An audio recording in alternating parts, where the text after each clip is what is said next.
Have you ever really thought about the Undead campaign in Warcraft 3? I mean, not just what happens, but more like how it actually works as a whole story. What it's trying to do, what characters it really brings in, and where it leaves us at the end. I know I'm very late with this. It's 2026 and the game came out in 2002. So yeah, a bit late to the party. But I've just finished the Undead campaign and I kind of felt like I should sit down and talk about it properly. Because after thinking about it a bit more, some of the conclusions actually surprised me quite a lot. So I'm kind of curious if it will feel similar for you. Or maybe you'll just end up looking at the Undead campaign a bit differently. If you never really looked into it in detail, maybe this will be interesting. And if you did, then maybe it's just a good excuse to go through it again and compare perspectives a bit. Because honestly, I don't think being late really matters here. If the story is still good, it's just worth revisiting. And this one still holds up really well. This video is only about the story and characters. If you're more into gameplay and mission design, I made a separate video for that. That one will be next. And yeah, small spoiler warning here. If you haven't played the Undead campaign yet and you care about the story, maybe save this one for later. So firstly, I'll just walk through what actually happens, just to refresh everything a bit. And then we'll slow down and look at it more closely. Alright, let's start. So the story basically starts right where we left things off. Arthas is already fully transformed, which after everything we saw at the end of the human campaign makes sense. And of course, he's still carrying Frostmourne. And almost immediately, we meet a Dreadlord again. And Arthas reacts like it's Mal'Ganis. He's aggressive, angry, ready to attack, like he didn't forget anything. But it turns out it's not Mal'Ganis, it's Tichondrius. And what's interesting is that Arthas just kind of switches. Because a moment ago, he's full of anger, and now suddenly he's listening. Following. I don't know, it just felt a bit off to me, because if there's still that much anger towards Mal'Ganis, wouldn't that carry over to other Dreadlords too? You know, maybe not fully, but at least a bit, some distrust, something? But here he just accepts it, and at the same time Tichondrius starts guiding him, explaining what to do next, what the plan is. And that's another thing that felt a bit strange, because the Lich King is supposed to speak through Frostmourne, right? So if that's the case, why does Arthas need a Dreadlord to explain the plan? Shouldn't he already know? And also, if Dreadlords are part of this whole structure, then how does that even work? Because Arthas, following the Lich King, just killed Mal'Ganis. So one Dreadlord gets killed as a part of the plan, and another one shows up to guide him? I don't know, maybe I'm overthinking a bit, but it definitely felt a bit strange right from the start. Anyway, putting that aside for a moment, what I do like though is how Arthas is shown here, because he's not just some mindless servant. He's cold, yes, aggressive, yes, very direct, but he still has personality. There's a bit of impatience in him, a bit of that I don't really care attitude, sometimes even a slightly cynical tone. It's a weird mix, but it actually works really well. He does not feel empty, he just feels changed, and I think that's important. So going back to the story, the actual mission begins with gathering acolytes, and pretty quickly we find out what the goal is. We're going back to resurrect Kel'Thuzad. And honestly, I really like this moment. Suddenly the story connects directly back to the human campaign. Same character, same place, same events, just now from the other side. And this is where it kind of clicked for me. This campaign does not just continue the story, it's revisiting it and giving us opportunity to experience once again the same areas, but from a completely different perspective. And I think that's a really cool idea, although there's a bit of risk with it, because if you go back to the same places, it can start to feel repetitive.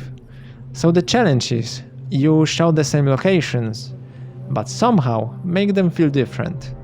And I was kind of wondering here, is this actually going to work? But we will come back to that later.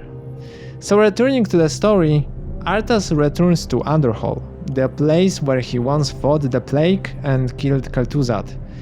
But now everything is different. The land is basically destroyed. The kingdom is falling apart. You can really feel that what happened in the human campaign actually mattered.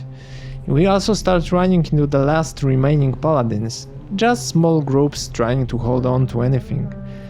And even visually, the game changes a bit. You get those autumn colors, everything feels like it's slowly fading away. It's a small detail, but it fits really well. Eventually, Arthas reaches Kel'Thuzad's remains, and this is interesting, because Kel'Thuzad is already there, as a spirit, almost like he expected this. And the plan becomes clear, we bring him back. But to do that, we need two things, a powerful magical place and a special urn to carry his remains. And that place turns out to be the Sunwell, in the land of the High Elves.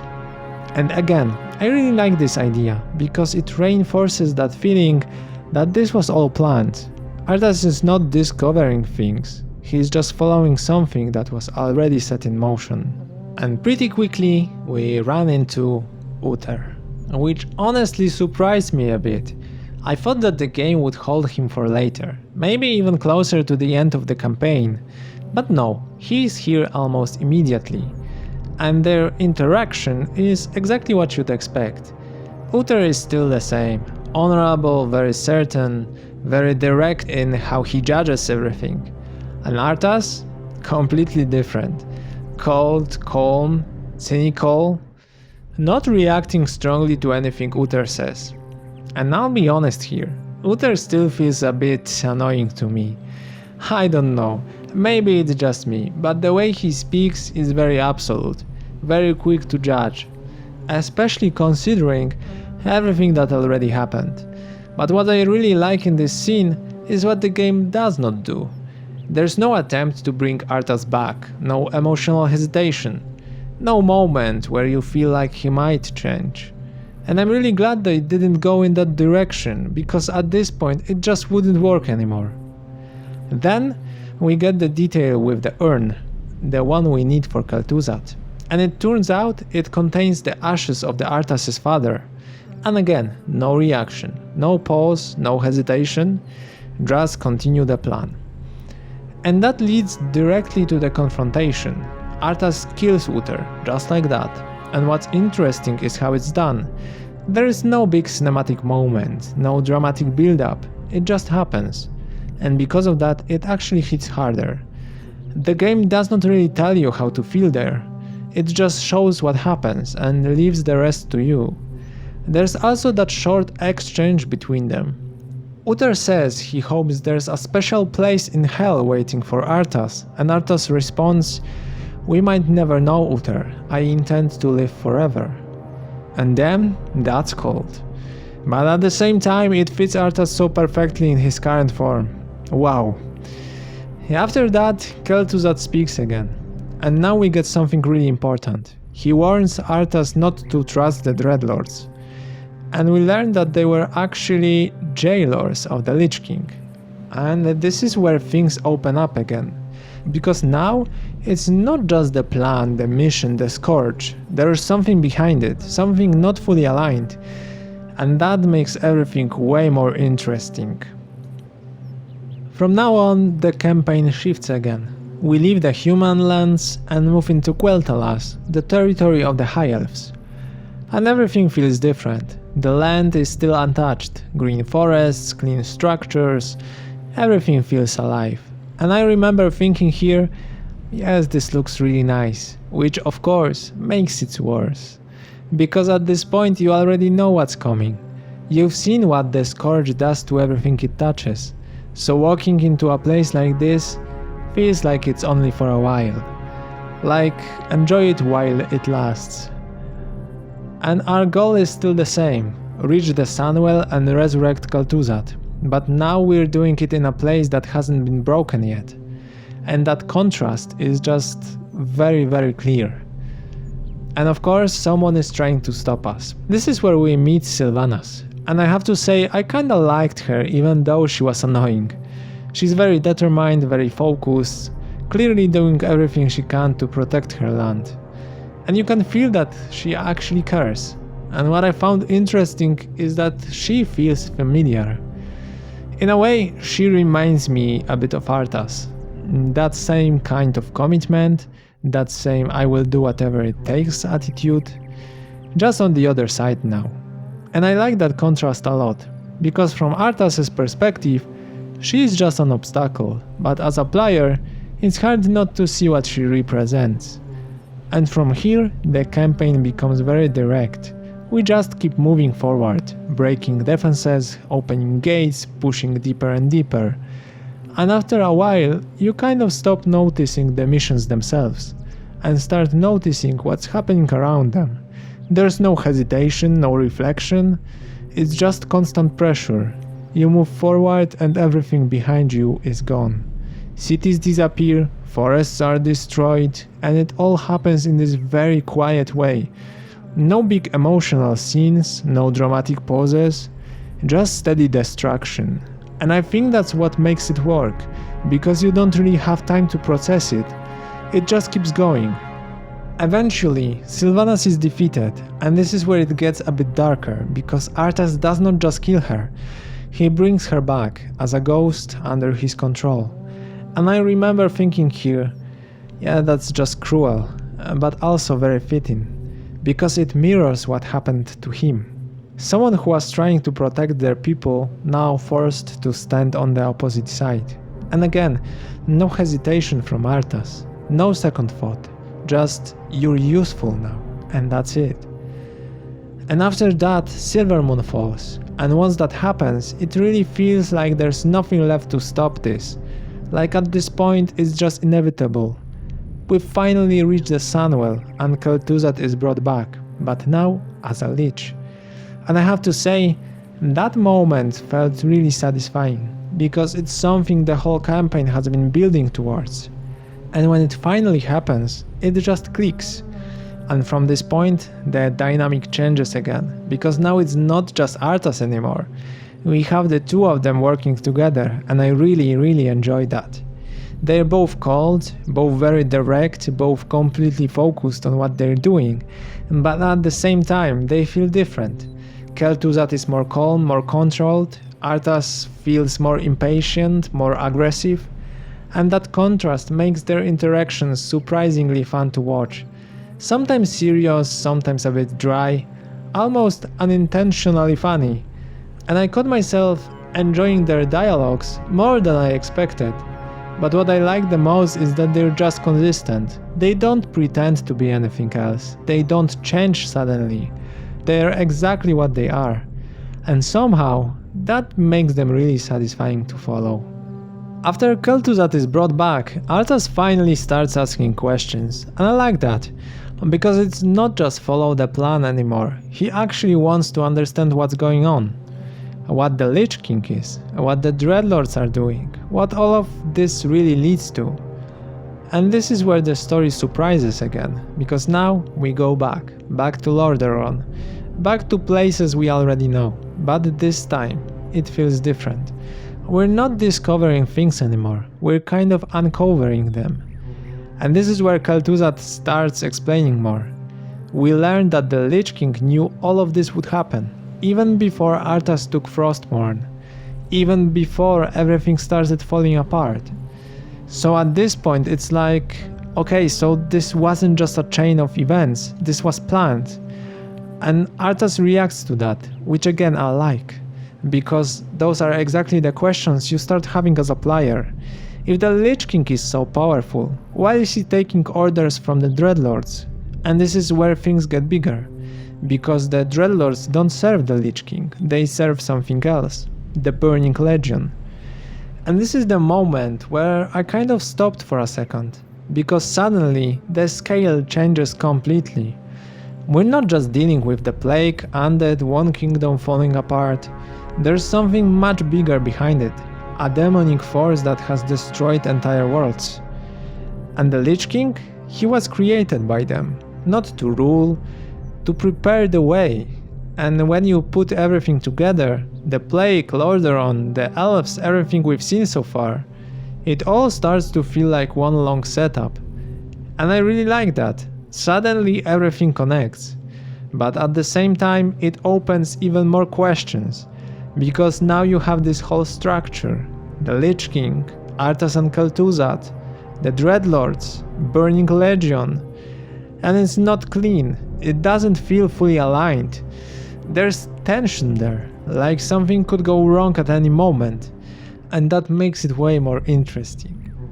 After all that, we move again, and once again we go back to familiar places, this time to the Orcs, Blackrock.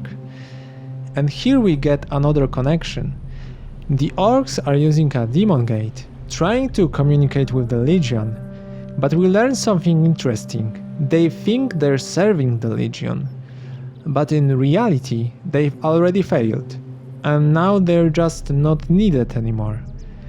And I like this detail, because it reinforces that idea that keeps showing up in this campaign. It doesn't matter who you are, if you're no longer useful, you're gone. And the Scourge just keeps moving forward, same as before. Eventually, Kel'Thuzad uses the Demon Gate, and for the first time, we see him, Archimonde. And even though he doesn't say much, his presence alone changes everything. He does not explain, he does not need to, he just gives the next step, find the Book of Medivh. And I remember thinking here, okay, we're really going deeper into this now, because suddenly we have another name, another piece of the story, another thing that's not fully explained yet. But we just keep going. Afterwards we move to Dalaran, the last stronghold of human. And at this point it really feels like this is the end of something, like whatever is left, it's about to disappear. Arthas and Kel'Thuzad push through everything, destroy everything in their way. Even kill Antonidas, and again no hesitation here, no reflection, just the objective. Finally the book is taken, and everything leads to this final step. So with the book in our hands, everything leads to this final step, the summoning. Kel'Thuzad begins the ritual, and this is where it really starts to feel like, okay, this is it. This is what everything has been building towards the entire campaign. Of course, there is still resistance. Humans, elves, what's left of them. One last attempt to stop it. But at this point, it does not really feel like it matters anymore. The Scourge is just too strong. Arthas holds the line, Kel'Thuzad continues the ritual, and then it happens. Archimonde enters the world. And I remember thinking here, yeah, everything just shifted, because now this is no longer preparation, no more setup. This is the result. Tichondrius appears again, just to confirm that everything went according to plan. And then, something I didn't really expect happens. Archimonde says that the Undead are no longer needed, just like that. And that moment felt strange, because everything we've been doing this entire time suddenly doesn't matter anymore. Arthas, Kel'Thuzad, even the Lich King, all of them were just tools, and now they're no longer needed. And what I really like here is that there's no big explanation, no confrontation, no dramatic scene. They just leave, the Legion moves on, the Dreadlords follow, and we're left behind. Arthas reacts with anger, frustration, like he can't really accept what just happened. And honestly it makes sense. But Kel'Thuzad, he stays calm, as always. And he suggests that maybe this was expected, that maybe the Lich King already knew this would happen, and that their role isn't over, just not clear yet. And that's it. That's how it ends. No closure, no explanation, no real conclusion, just a cut. And I really like that, because it fits everything we've seen so far. This whole campaign is cold, direct, no unnecessary emotion. And I think the important part here is we're not really supposed to look at this from a human perspective anymore. We're not human at this point. We're playing as the Undead. And the Undead don't reflect. They don't process things emotionally. They don't stop and think about meaning or consequences. They just act. Same with the Legion, same with the Dreadlords. So when everything just ends like this, suddenly without explanation, it actually fits perfectly, because that's exactly how this world works. Once something is no longer useful, it's gone. And in a way, that includes us too. Because everything we've been doing this entire campaign just gets cut off. No closure, no resolution, we're done. And the story just moves on without us. So let's rewind a bit, because after going through the whole campaign and then sitting with it for a while, I started to look at it a bit differently. At first, it all feels pretty straightforward. You just follow Arthas again, same character, just completely changed. But the more I thought about it, the more it felt like there's actually more going on underneath. Like the story is kind of split into layers. On one side, you have Arthas, Kel'Thuzad, the Lich King, that whole connection between them. And on the other side, you have the Legion, the Dreadlords, Archimonde. And those two things are clearly connected, but not in a clean way. It's not like one simple chain. It feels a bit messy, a bit uncertain. And I actually like that, because it makes the whole thing feel more alive. I remember during the human campaign, I had this thought a few times. It would be really cool to see what's on the other side of this, what's behind the plague, where it actually comes from, what the undead really are. And now looking at it, this campaign basically gives exactly that, but not in a direct way. It doesn't just explain things, it kind of makes you go through them again. Same places, same events, same characters, but now you're on the other side of it. And I had a few moments where I was like, okay, I remember this place, but now it feels completely different. And I think that's a really clever idea, because you're not just learning new things, you're rethinking what you already saw before. And that adds a lot more depth than just new information. At the same time, this is where I started to really appreciate the Undead as a faction, because I'll be honest, I was worried that it might end up feeling a bit shallow. Just a big army, destroy everything, move on. But that's not what happens here, not even close. And a big part of that is Arthas and Kel'Thuzad. Honestly, they just work really well together, and I didn't fully expect that, because on paper, they're both kind of similar. Cold, focused, no hesitation, but when you actually watch them interact, they feel very different. Kel'Thuzad is calm, focused, and behave like everything is going exactly like intended, but Arthas is more sharp, more impatient. There's still something in him that reacts, even if it's not in a human way anymore. And that makes their dynamic really enjoyable to follow. Sometimes it's serious, sometimes it's a bit dry, sometimes even a little funny without really trying. And I caught myself paying attention to their conversations more than I expected, like actually listening, not just waiting for the next objective. And I think that says a lot. What I also like is that they stay consistent. They don't suddenly change, they don't get softer or more emotional. They're exactly what they are from start to finish.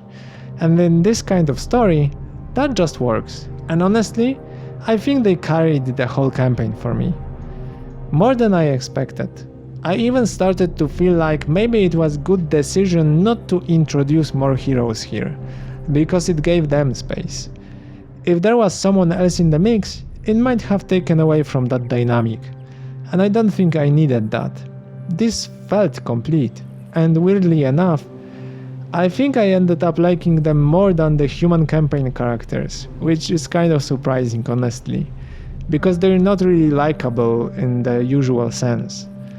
But they're clear, very defined, very consistent, and that makes them just satisfying to follow. Now, let's discuss Dreadlords. This is probably the part where I had the most mixed feelings. Because on one hand, I really like the idea of them. The whole concept that there is something above the Lich King, that there are more layers to all of this part is really cool. It makes the world feel bigger, but at the same time, when I started thinking about it more later, some things just didn't fully click for me. And again, maybe I'm just overthinking it a bit. That's very possible. But I'll just share how it felt to me. First of all, the Dreadlords themselves. They're presented as these powerful figures. At some point even described as jailers of the Lich King. So naturally, you expect them to be very present, very involved. But in the campaign, they're kind of just are there.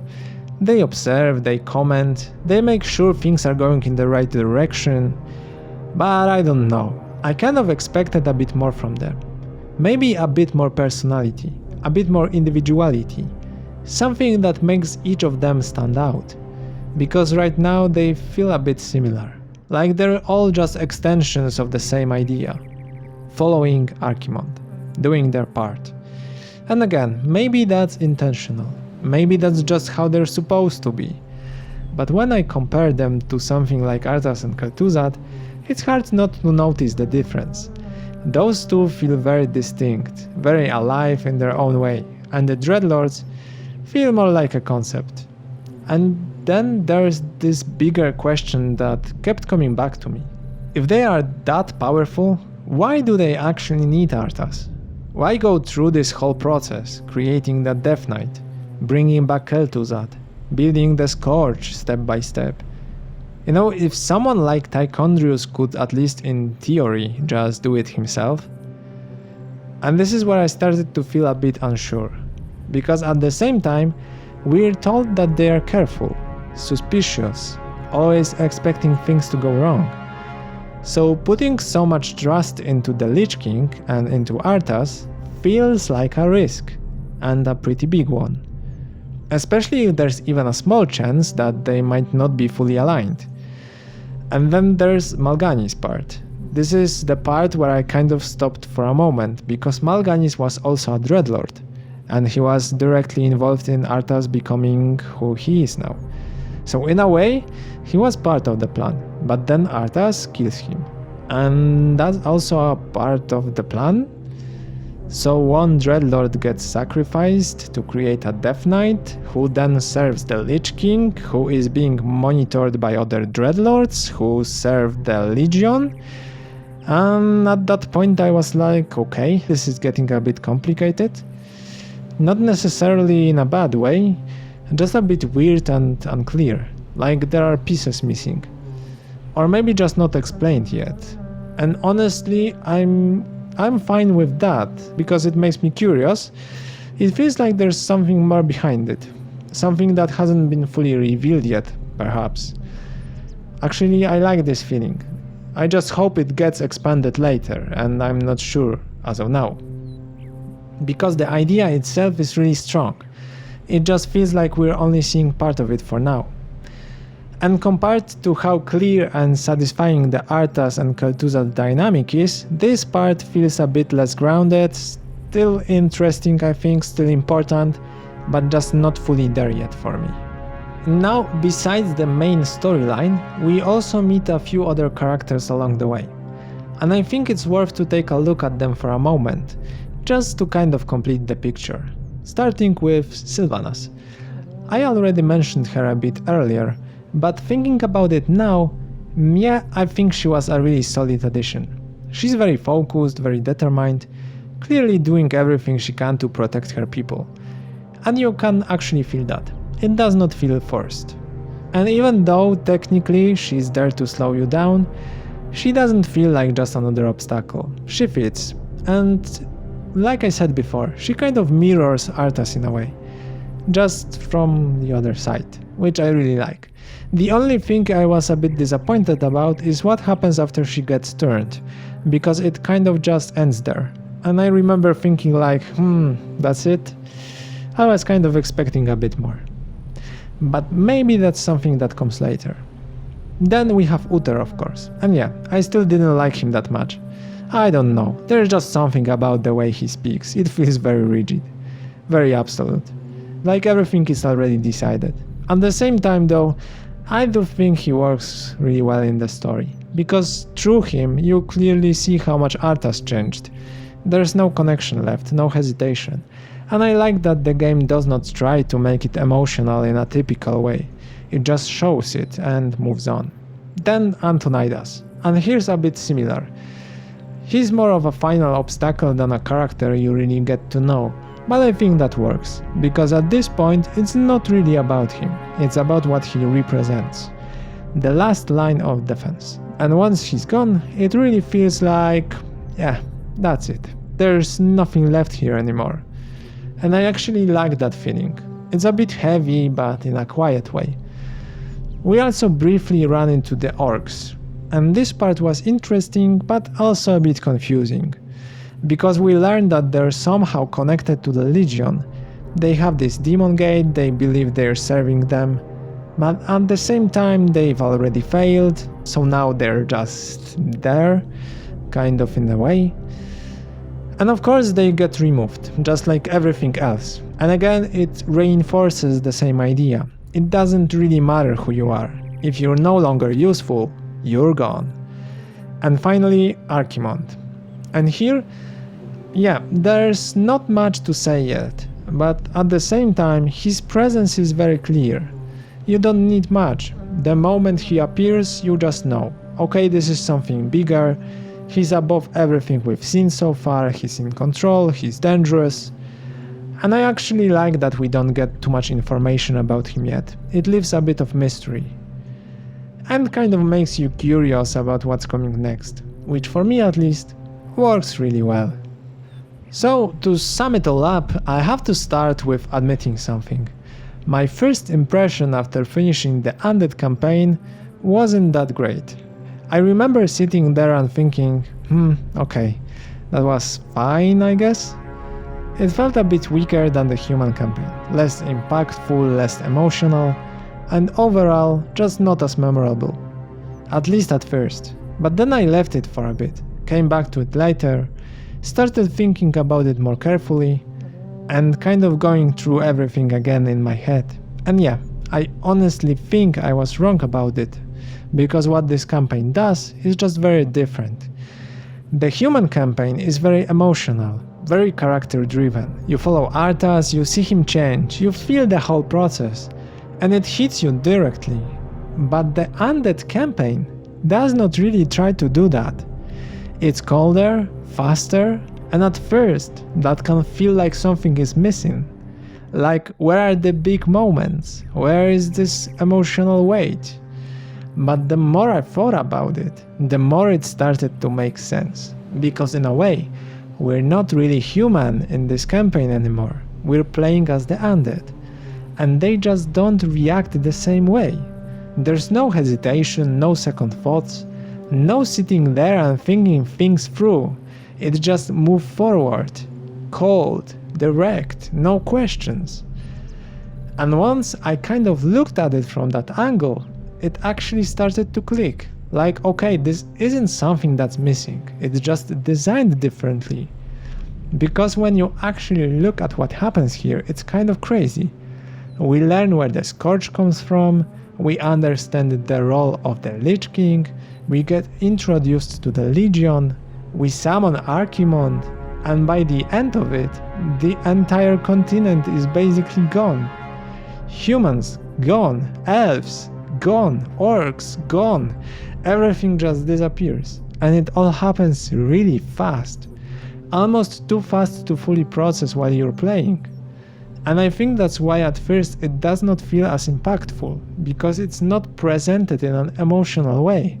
It's presented exactly like the Undead themselves. Cold, efficient, no hesitation.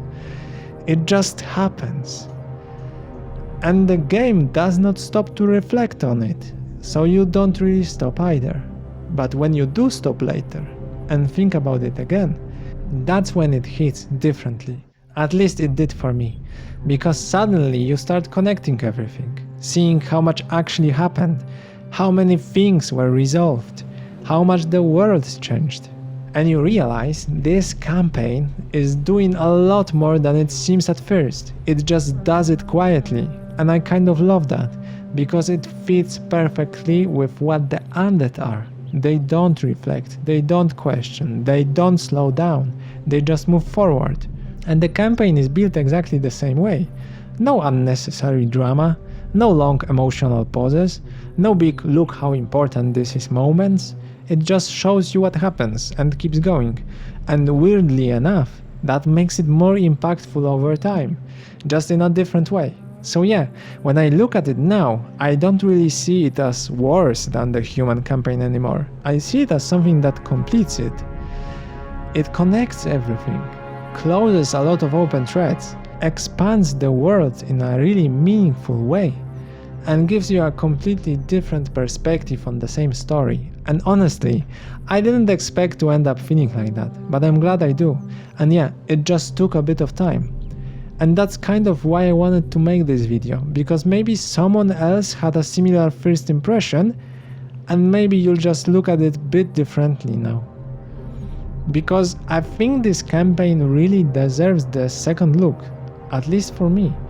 It definitely earned it, and I think now that it really has a lot of strong elements, definitely.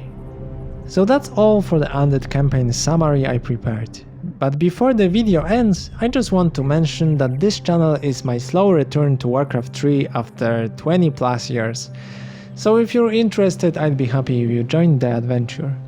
Right now I'm going through each campaign slowly, on the highest difficulty, and try to reflect on the story and the basics. After that, I want to properly learn one race that I choose as my main, and eventually try multiplayer. No rushing, just learning it properly this time. Next up, we move into the Orcs campaign, and I simply can't wait. And that would be all for today, guys. Thanks for watching, and I hope you enjoyed it.